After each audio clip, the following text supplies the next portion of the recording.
Татарстанда көшімсіз милікні рәсмилештіру уақыты қысқартылды. Законлардағы яңа түзетмелер үз күшіне кірді.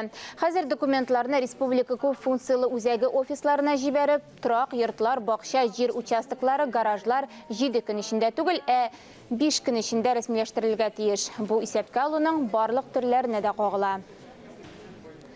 Татарстанда тұрақ тапшыру бойынша план 49%-қа өтелген. Әлгі саннарны республика түзелеш һәм тұрақ коммунал хожалық министрлігі вәкилләре кетірді.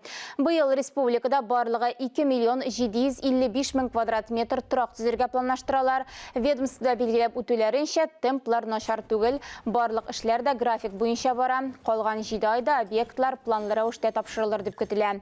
Республикада социаль ипотека бойынша да түзелеш оңышлы девам ете. Қазан аэропорты янында юлларны кеңейтелер, транспорт бұрылышы бұжырасын ясылар. Бұрылыш эстакадысында ішлер 70%-қа өтелген инде. Жирасты жеулер кешуінде диварларны тышылар. Түзіліште заманша инновацион технологиялар өзімізде эшләп шығарылған материаллар қолданыла.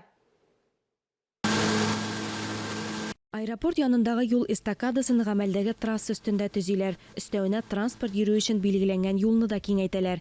2 транспорт полосасы бар иде инде. Барлыгы 4 була. Барлык эшләр транспорт хәрәкәтен туктатмыйча алып барыла. Бу участокта гына түгел, реконструкцияның барлык участогы аэропорттан алып Казан-Оренбург автоюлына кадәр.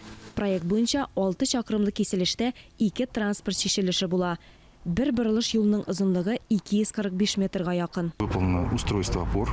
Төрәкләр, монолит пролет құрылмасы қойылды. Асфальт бетон өстеге яктырту һәм тизекләндерү эшләре башкарылды. 2 баскычтан төшү юлларын урнаштыру, темир бетон конструкцияләрен буяу бурычы тора.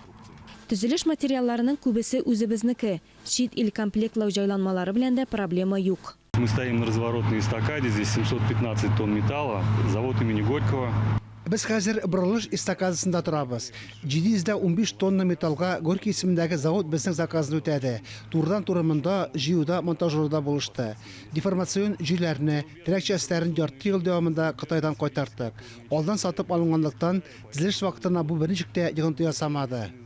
Проект инновацион яңа технологиялар конструкцияларны җыйганда кулланыла. Материалларга аерым игътибар бирелә. Алар коррозиягә бирешмәскә, юллар максималь йөкләнешкә түзәргә тиеш. Җир асты өлеше күчеш баскычлары әзер, плита белән ташлыйлар. Аннан соң пыяла куела. Мөмкинлекләре чикләнгән кешеләргә уңайлыклар булдырыла. Объектны тулысынча август ахырына билгеләнгән вакыттан алданрак тапшырырга җыеналар. Алия Галиуллина, Инна Данилова, Александр Решоткин, Татарстан яңалыклары.